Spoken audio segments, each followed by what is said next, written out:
Hi, honeys. Hi. We are back. You can't get rid of us, honey. Oh, you can. Yeah, we've been out for, 2 weeks due to I had an onset injury and I had the flu and I had a cold. So it all snowballed at once. So, yes, this is the first time in like 3 weeks I'm healthy. I'm back. I'm able to walk. I'm not an invalid. I'm not crippled. I'm not sick. Maybe sick in the head. But overall, we're back and we're back better than ever to bring you an exciting new episode of Tea and Cocktails. Tea and cocktails, Yes. honeys. Cheers. Welcome. Lots of cheers. You look in the eye and you have that sex, honey. Oh, sorry. Yeah. Let's do that again. I know. It's like, one thing I don't want is bad sex. I know. Let it be on their end. I don't mind. I don't want nobody talking shit about me. But anyway.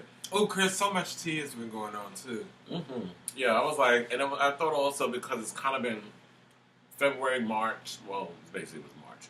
But this month has kind of been a little slow in regards of the latest news and gospel stuff is going on. But I know, because we blew our wad on the Oscars, honey.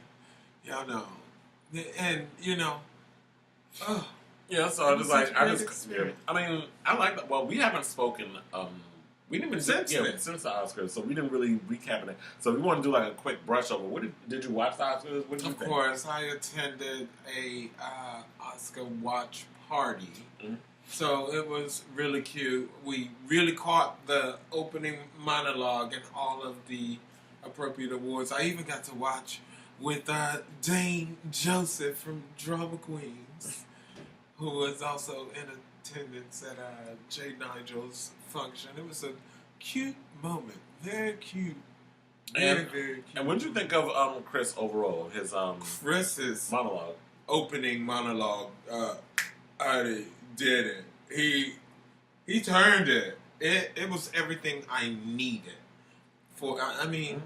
And from that moment on, every moment, and to me, my favorite part of the whole show wasn't Leo winning his Oscar, but congratulations. That was cute. Leo. It was a long time coming. That was cute that you won.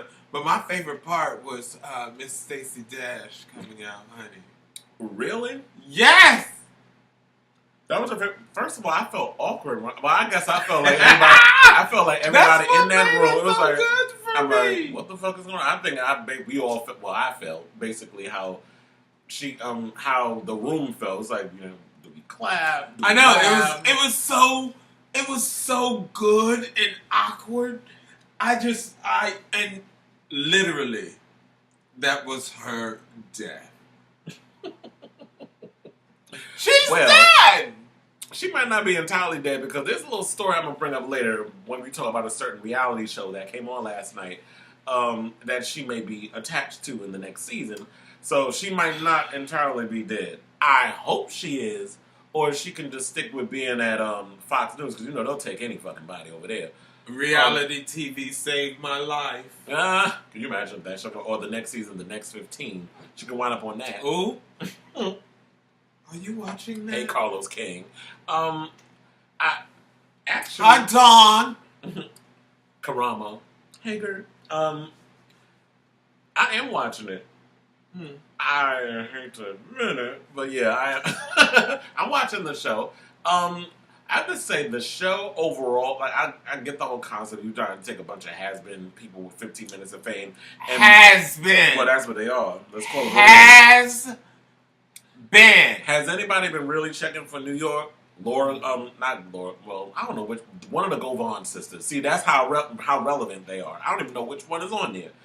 Is that the same with the short hair, the really beautiful? Yeah, the short hair. She was on Basketball Wives. Oh, she's beautiful, Lauren. Is that her name? Oh, okay. Lauren. Well, I'll take your word for it. Laura or something. Well, it begin with an L. Laura Govan. She's fabulous. And they got, nobody's been checking for New York for 10 years because she's like, I'm the HBI. I was like, bitch, you was the HBIC a decade ago. Ain't nobody checking for your ass. She's on Family Therapy now with Sister Patterson and her crooked ass Mother Patterson. wig. Yes, she is. That wig was a now mess. She want to cry and be a little girl again. After talking about she need dick, honey. Isn't that what she said at dinner? She said she needed something. Yeah. I was like, girl. Yeah. That was a mess. But yeah, I am kind of sort of watching that show. I'm watching it because I was like there to try to support. I was like, let me just try to support my gay black family or whatever. So I do want to support Karamo and see what that is. He's doing okay on the show. Claudia is giving you the reads that she basically gave to Nick. Well, her mouth was just vicious regardless. So she's giving you the shade and all this stuff, which I enjoy, but it's not enough to keep you invested in the show. So I'll have the show on the background while I'm working on my website and I'm coming up with the latest not coming up with, because you know a lot of people make shit up. But when I'm doing my overall celebrity news and gossip blogging, and I'm doing all my other work on my laptop, that's where basically I'll have the show on in the background. So if something juicy pops up, I'll like take my eyes and lift them up off the laptop and look and see what's going on. But overall, it's sort of like a show that's good for background noise. I don't even know if it's going to get a second season because of the network it's on, but we shall see. I know. I watched the show, and I actually watch because it's like I started watching from the beginning. So I was curious to see, and I have to say during the viewing of the episodes, I have really grown to like Claudia. I like her too. I am finding, and the purpose of this show is to show that these people are like different than the characters that they were portrayed in reality TV. And with Claudia, I'm seeing that. With New York, she is perpetuating the exact same thing that you saw on the other shows. Flavor of Love, I Love New York, she's exactly the same. So this is supposed to show that you're different. And it even to me, is making New York seem even more dumb and stupid. Or maybe it's just ignorance. So maybe she's hoping that she can redeem herself somewhat. She wants an executive family production. Therapy. Without doing the work. But I was gonna say, if anybody I've worked in TV, I work behind the scenes, I've done all that other shit. So for someone to sit and say they want to executive produce something that they didn't put no work into, you better go fly a kite or do something. But you ain't getting that shit because executive producer means a little more money. Because you're actually doing the behind-the-scenes production as well as you're on camera. And you can grow your brand from that, honey. No, Miss Paula, girl, you gotta do something. She gotta find, first of all, a brand to even want to get people invested in. But I was on board with her one show, New York Goes to Work or whatever it was. I thought that was really cute. Why didn't that last beyond the season? She did one day of all these different jobs that you get to send in for her to do. Like you submit all these different jobs. Honey, I wish it was on now. I send that bitch in the sewer. And then she'd have to wear like one of them hazmat suits. No, I want her to go down there with no suit on. Go down there naked. Get some bacteria in that pussy. Okay, so speaking of reality shows, let's talk about the Real Housewives of Atlanta. So the season's over. Wait. Before we do that, I didn't even give my opinion on the Oscars. So I'm going to do that really fast. It's funny how I actually forgot what we were talking about, but then it all came full circle. But anyway, I enjoyed the show. I thought that it was a little too long. I thought like, okay, y'all need to cut at least maybe an hour. I mean, I think it was like 4 hours. It was supposed to be 3 and some change. But it turned out to be 4 hours. But anyway, I really hope that they kind of work out this whole diversifying of the industry. I mean, I noticed like they're doing it a lot more intelligent, but in here's the reality. Like a lot of people don't know this, but TV didn't start diversifying a lot more until recently. So like in the last 4 or 5 years, is when we started seeing like a huge outpour of diversity on TV. You're seeing a lot more shows. We got 2 shows on TV with Asians in it. We're getting a lot of black, shows that have a black lead. You're starting to see a lot more women who are in stronger roles that are over the age of 40 that are actually putting in a lot of, they're getting a lot of those meaty roles. You're seeing it in streaming, you're seeing it on Netflix, you're seeing it on cable, and now you're starting to see, well, ABC is kind of like, I feel like is the one that's really pushing the envelope in regards of experimentation and in regards to television. So I like the fact that diversity is happening in TV. It needs to happen a lot more in movies. We need to see a lot. Now, another thing is people need to go out and support these films that are coming out, and Hollywood needs to do their part in putting in as much promotion as they would in a Deadpool movie in a black film, like that one that just came out with Terrence J. Like they should. Well, I've been seeing trailers and stuff about that, but I need to see a little more promotion in regards to that. I thought Kris did a phenomenal job. I had a friend who was basically, I guess, upset. Do you think the acting in that movie is good with Terrence J? No. But I said they need to kind of. I said they need to put promotion into movies that. Do you think the script for that movie with Terrence J was any good? No. Is that a read? No, it's a fact. I don't remember the name of the movie, but you know what I'm talking about. But I have to say, I even had J-Lo's boyfriend Casper had a part in the movie. I think so. So and then Cassie is in it, she is absolutely gorgeous. That girl is beautiful. What exactly does she do? Because I know once she's upon a a singer. time, she's an actress. She's a dancer. Maybe even a choreographer. By now, she could call herself possibly, perhaps.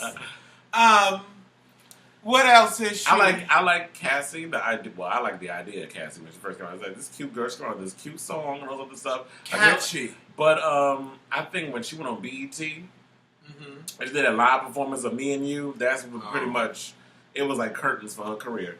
But and she hasn't been forgiven for that ever since. So basically, she's just been running around being Diddy's girlfriend, which is not a bad gig to have because at least you're financially secure being with him.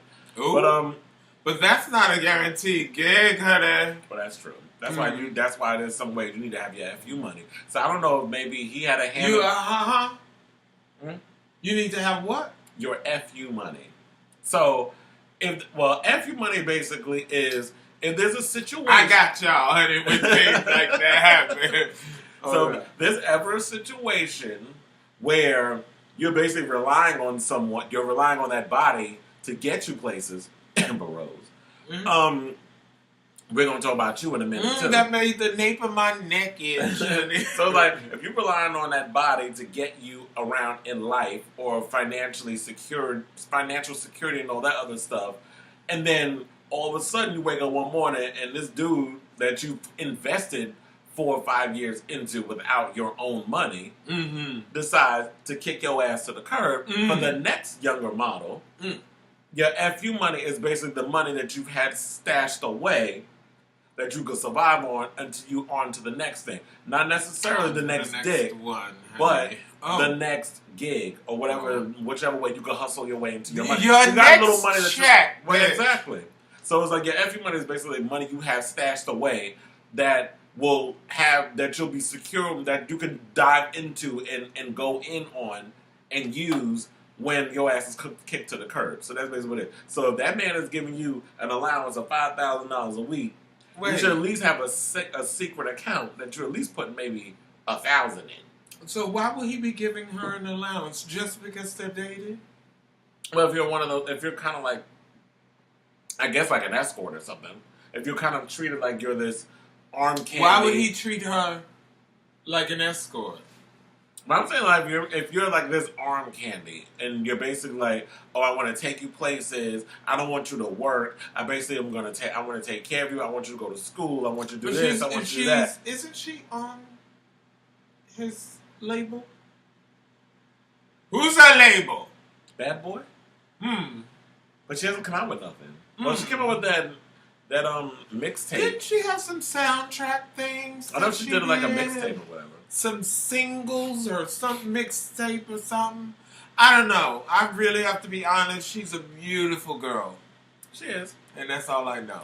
So maybe she should just like, well, girls like her. It's kind of like what I said about Sierra. Maybe Sierra needs to just be like a muse for houses, like Givenchy or something like that, and just model for them and be like the face of. Like that's what I think. She really. What? You don't think she should be the face of Givenchy? Roberto Cavalli. Who? Which one? Sierra. I didn't say Cassie. I said Sierra. Okay, wait. Because nobody's buying the music. I like Roberto Cavalli. Chloe.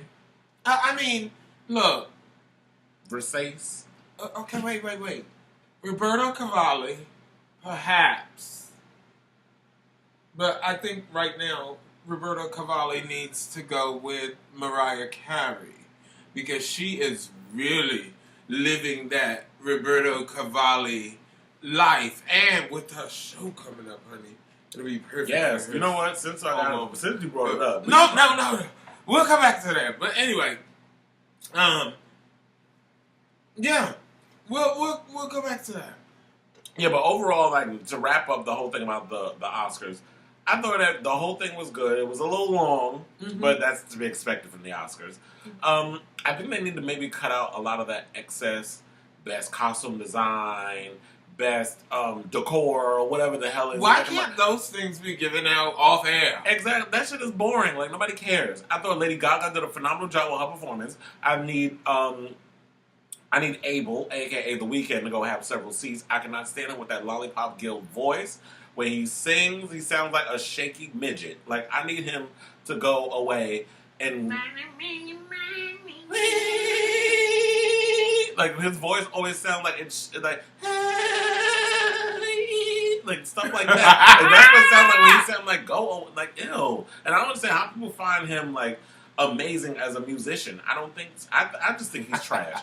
But anyway, and that hair is a mess too. Like I feel like I want to take a hacksaw to that shit every time I see him. Oh my god. But there was I forget the fucking name.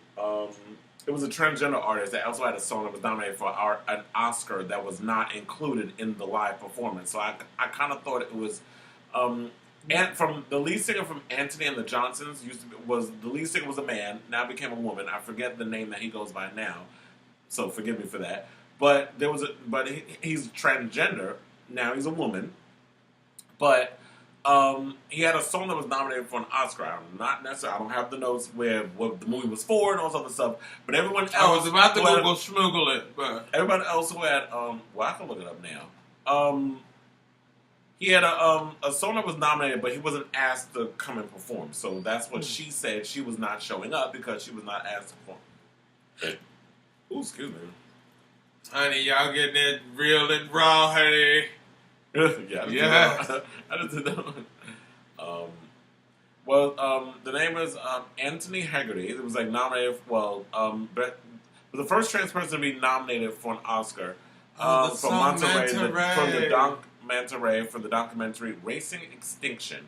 So basically, that was and she's basically the first transgender woman to be nominated for an Oscar. But then here's the thing: if we're talking about diversity. We should be. Oh yeah, we got to talk about this. Oh honey, yeah. Let's not distract. Okay, right. Yeah, but it's like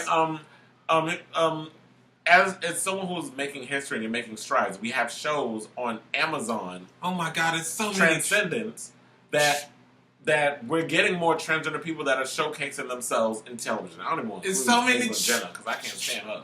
It's so many trans shows around. It's so many trans shows. So many. Mm-hmm. And I just saw The Danish Girl. And even that being... I haven't seen that yet. Like, how was it? Oh, it's really great. It's a really great movie. But I'm like, with everything, it's like everybody I know now is like becoming trans. That is true, because I remember I was, and so that, well, I guess we can get into this now, because, like, it's on the brain. I see that, because it's kind of like, I don't know if it's the new fad. I hate that it's being put in that category. It's kind of like how at one point gays were considered trendy or in chic or on trends. And it's sort of like, it's kind of annoying. It's like, these are our lives. All we want is different stories and different points of view told about us, because we don't only make up one aspect of the community, which is the stereotypes you basically see. We gotta be the best friend, you gotta be the sassy hairdresser or makeup artist, you always gotta be the funny receptionist, or we gotta make people's houses look fabulous and do that. You know, we always gotta prettify straight people. We always gotta be at the beck and call of heterosexual women. And that's not all that makes up our community. There's so many different sides of us. It's the same thing like with transgender people. Like, I think a lot of people feel like, okay, because Caitlyn Jenner came out as trans, I mean, she was basically a woman for a year, that she is a true representation of all transgender people. And to me, I feel like... been a year? I think so. I think it's basically been a year. But my thing is, it's like, until you've really fully lived within your skin, and I feel like...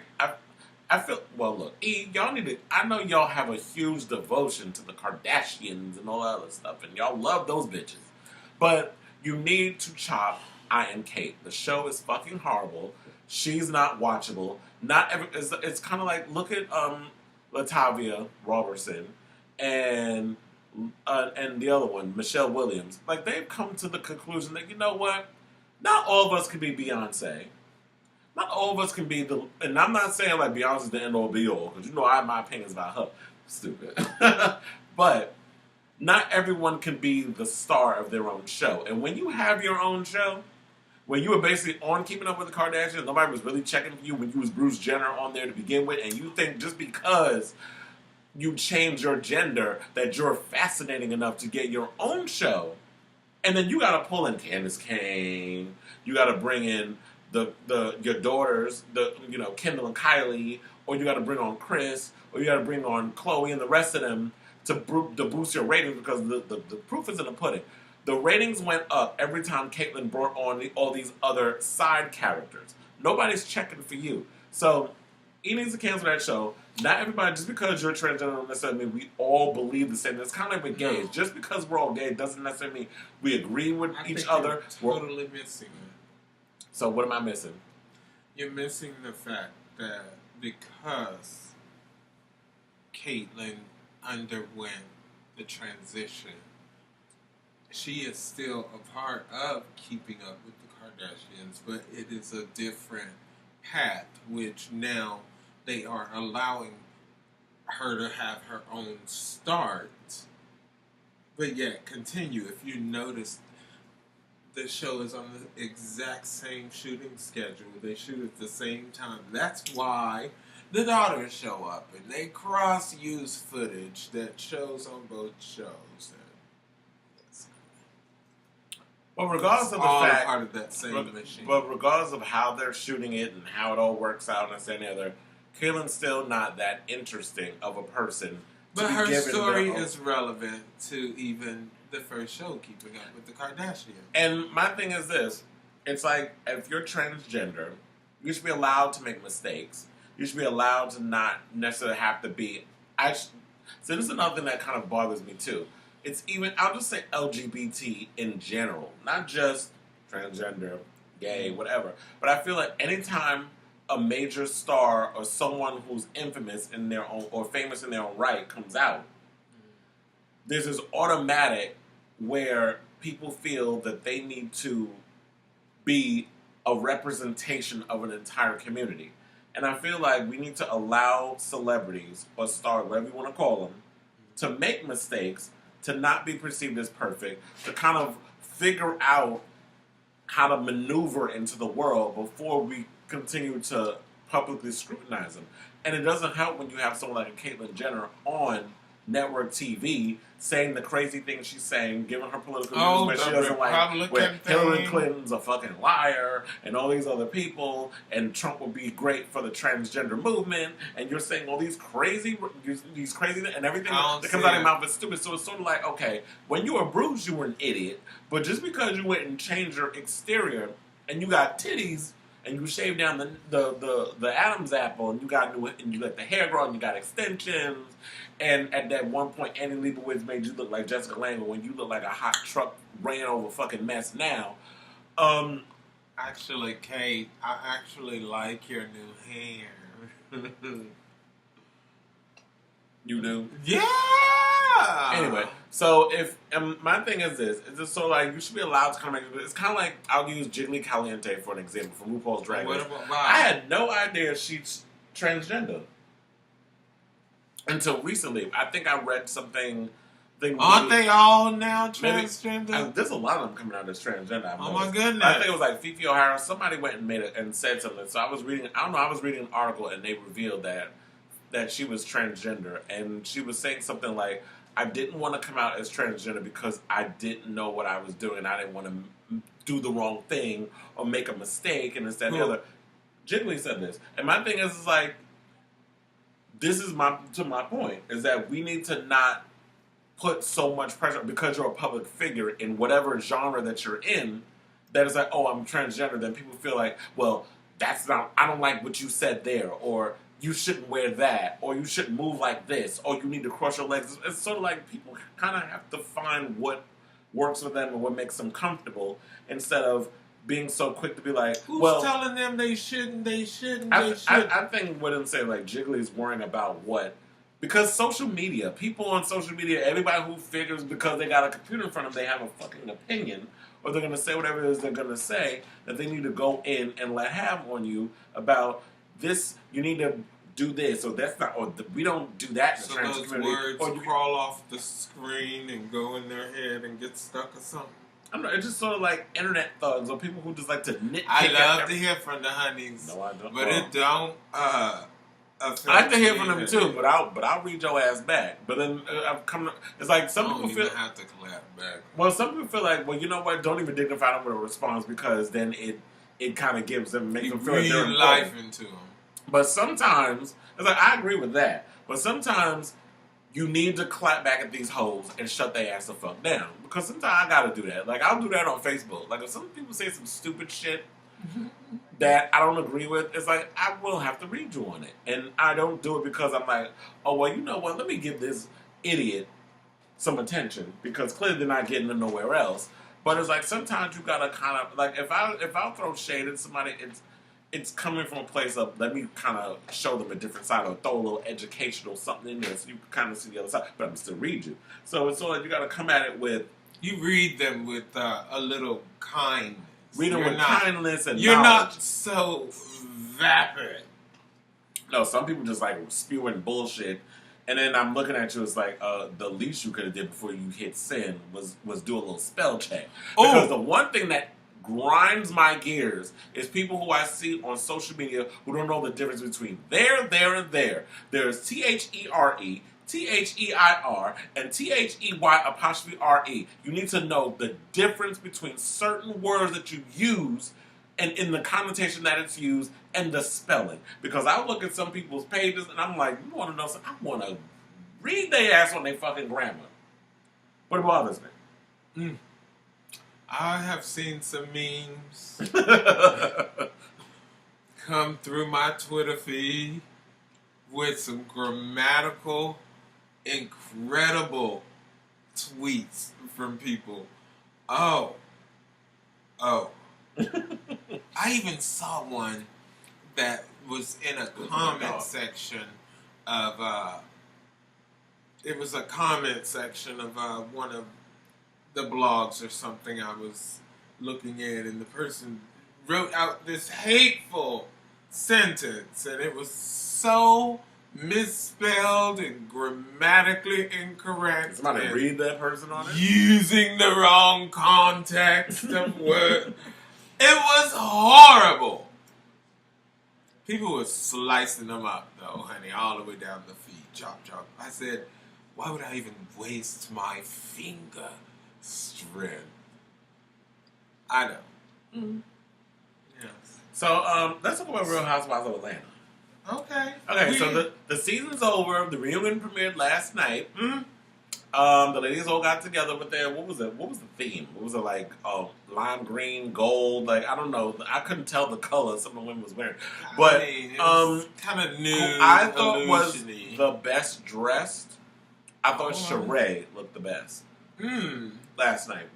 I like Sheree, and I like thing that came up was I like the cut that she had. Although the worst part about having HD TV is you start to see like, okay, some of the flaws, little too much makeup like on it. Some skin. Oh well, yeah. We need to get her a contract with Proactive.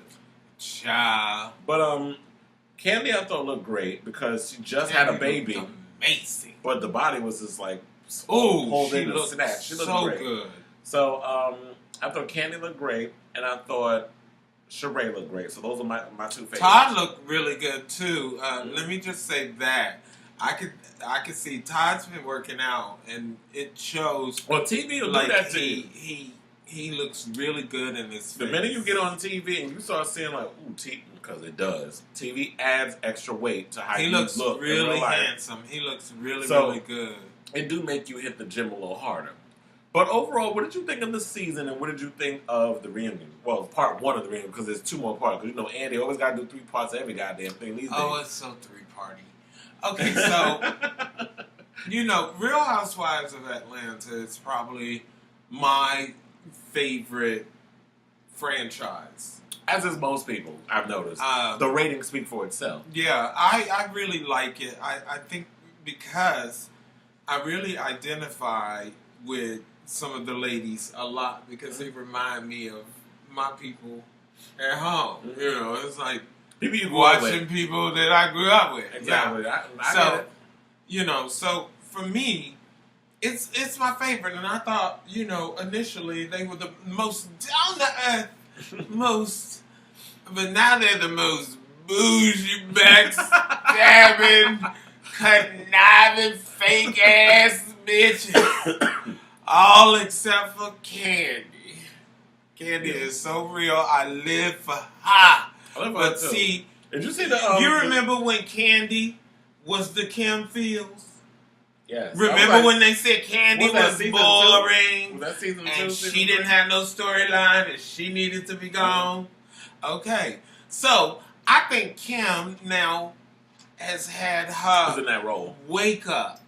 You know, and I think going into season 2, we may see a different Kim Fields even than we saw this season. So I'm really intrigued if she does stay on board to see where her storyline goes and how the show will change her parenting technique. Because, you know, she's doing Dancing with the Stars right now. And she's not around her kids. So now she's back to work again. She getting into her tutification. You know, girl, get back into it. You gotta go back to work. The kids can't be with you on the set, honey. They can't be there. You saw the baseball guy. He retired. He couldn't have his son there. So you can't have your kids there, girl. No. And Portia, to me, has before I go to Portia. Let me go. Miss Kenya. Let me go to Miss Phaedra. Yeah, remember we did that the first show we did. 19 jobs. Girl, you got 101 jobs, girl. Where the money but you had so many problems just paying Todd. I wish you would have just paid him money, and then it wouldn't have been none of what all that was.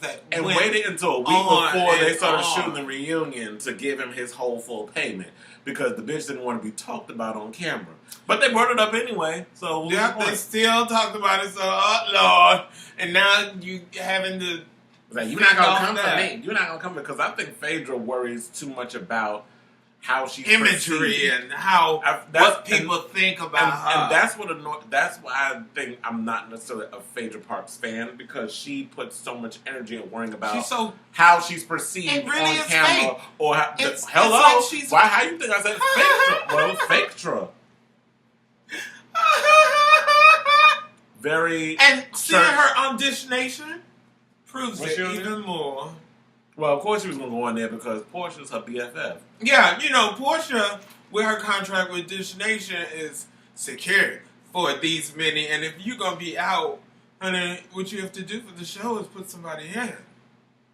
So, touche for using your co-stars and boosting up your viewings. I don't know what... Portia, moving on to Portia now. I don't know what Faye's going to do next season because... I know. What's her her storyline?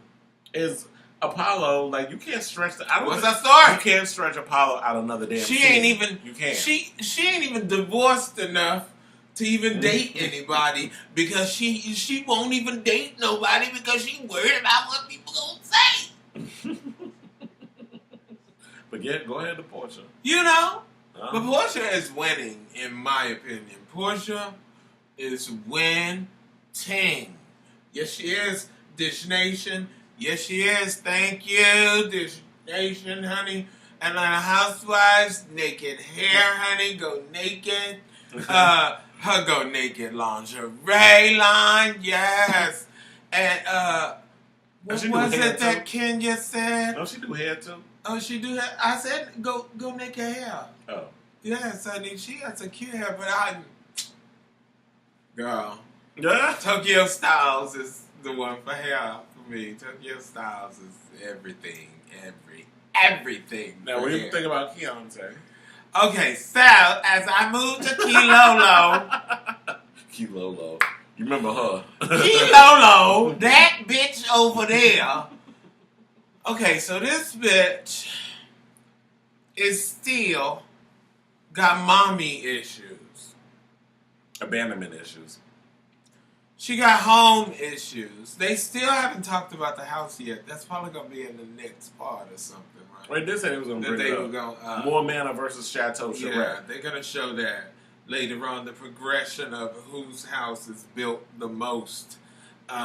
Which would probably be But Charette. unfortunately, we ain't got a scoop on that lately because Dawn Daniva has been having her own drama out there in Atlanta. What happened with Funky Daniva? Ooh! What's going on with Funky Daniva? Oh, honey, we'll talk about that, honey, in a minute. That's part of the Real Housewives of Atlanta, honey.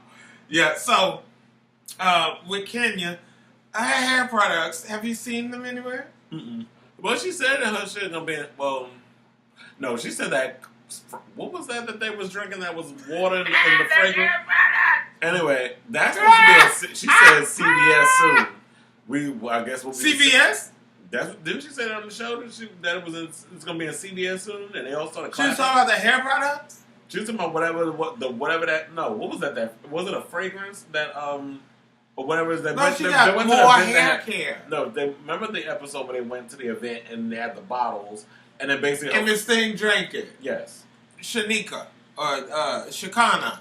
No, Shakana is oh yeah, Tiny Shakana friend. is Tiny Friend. Hey, Shakana girl.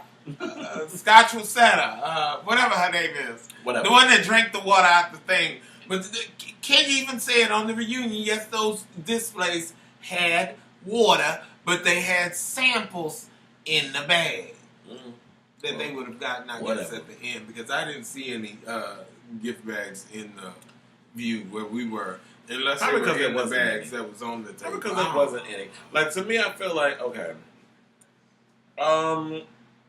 Kenya saying that she was the star of The Real Housewives of Atlanta almost had me falling out my damn chair. I'm like, girl, bye.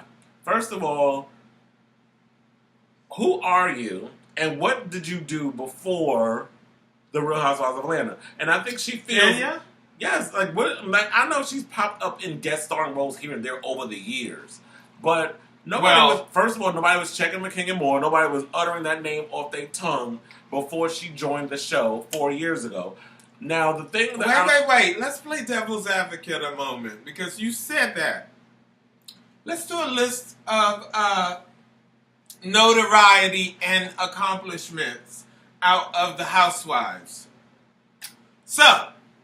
Of the Housewives of Atlanta, Who would you say is the number one most notarized or most popular housewife? Who would be number one? Who's the most popular? I would have to say Candy. I was gonna say Candy. The funny thing is, see, okay, I was having a little tug of war moment in my head. I had Candy, and I had Nene. Kim feels Candy. Well, you said the most popular.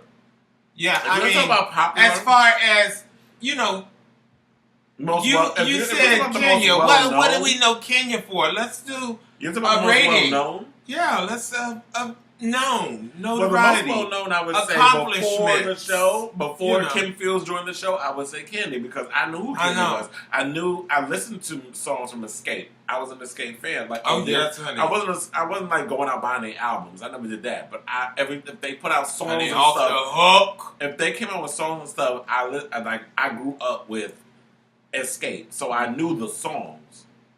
So that's where I know Candy from. So of course, like Candy would be the most popular one on the show because she's the most famous person they brought on there. Majority of the girls, Sheree, Kim, Zodiac, Nene, all those girls basically became famous off the back of the show. Mm-hmm. So Candy is the person that had their own career that was famous in their own right before joining the Real Housewives. But the Real Housewives kind of catapulted. Well. I won't say introduced her to expanded a new audience. Exactly. Yeah. So it's like, she had the song. She was doing she has the 50,000 gigs that she does too. So Candy, I think, is behind the scenes, honey. She's a behind the scenes. She was right there all along, honey. Don't even worry. She was right there. I was trying to think. I'm like, okay, now Phaedra, works my root canal nerve. I cannot with her and the fakeness and the phoniness and the being one-sided and being basically a Q&A thug, which is basically somebody who goes in the interview room and you got all your reads ready to be in there, but when you're confronted on your bullshit, you ain't got shit to say. Like all of a sudden, and then she tried to put in that, I was raised. No, I'm waiting for the line of all lines, honey. She wasn't raised the fuck right. Like, stop all that bullshit. Just because you was raised a certain way doesn't necessarily mean that you're above and beyond and all. Like, girl, bye. All that bullshit. Like, Phaedra works my fucking nerve. I can't with her. Fake ass. You all right? You have a seizure. I'm just feeling it because I'm waiting for the line of all lines to come. Hallelujah. Hallelujah. What's that? Because Todd's going to say, yeah. To Phaedra. That how you coming for his financial situation? You worried about his financial situation, but bitch, you ain't even know what the fuck your husband was doing. And I'm glad you brought that up because I was thinking about that too when I was watching part one of the reunion. It was sort of like, how is it that you're married to this man. You knew the type of nigga that you married, number one. You knew the type of person that you... Hello. He was a white collar criminal? Blue. Well, yeah, he was... White. But blue yeah, is labor. Yeah. White collar. White collar is basically you stealing people fucking identities and all that other shit. Like, you basically doing stuff at a computer. So, you knew the type of man that you married, but of course it's these good girls who get with these bad boys because we know how they are, especially you preacher kids. We know how you really get down. Y'all be the first ones to come for us because we're free to do what the hell we want, but y'all be the first ones to take it up your ass until you save your pussy for your wedding day. So you'll be like letting your man stick, well, not your man, but some nigga that you just met in the back pew of the church, stick his dick in your ass until you actually get married and you save the pussy for your husband. But you let him get up in your mouth, let him get up in your ass, but let's get off of talking about that sort of thing. But it's sort of like... That sounds like Bishop Eddie Long's church. Oh, did you hear that? The funny thing is, what was it? There was a recent story about Bishop Eddie Long that came out. I should have brought that up. Oh, really? Is he still in the, pen? What kind of typing you doing, honey? Oh, yeah. I wish y'all could have saw that, honey. That was cute right across the top. That was bad. Damn. Well, I want to just take this moment in between and thank y'all for watching, okay?